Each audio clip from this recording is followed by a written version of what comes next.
МНС 4598 2020 стандартад зааснаар скутер болон түүнтэй адилдах тээврийн эслэг мопедын ангилалд оруулж тооцохоор болсон.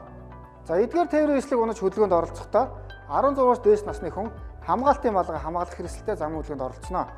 За замын хөдөлгөөнд оролцохдоо ундаг дугуйн замаар хөдөлгөөнд оролцсон.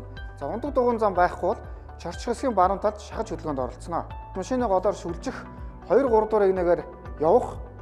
За мөн зүүн гар тийш буцаж ирэх болон зүүн гар тийш ирэхдээ явгууны гарцаар төрж гарнаа.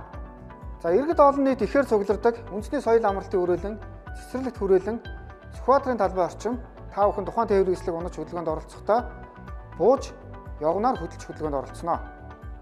Иргэд та бүхэн хөдөлгөөнд оролцохдоо Монгол улсын замын хөдөлгөөнд дүнэг баримталж тухайн тээврийн эслэг унаж хөдөлгөөнд оролцохыг анхааруулж байна.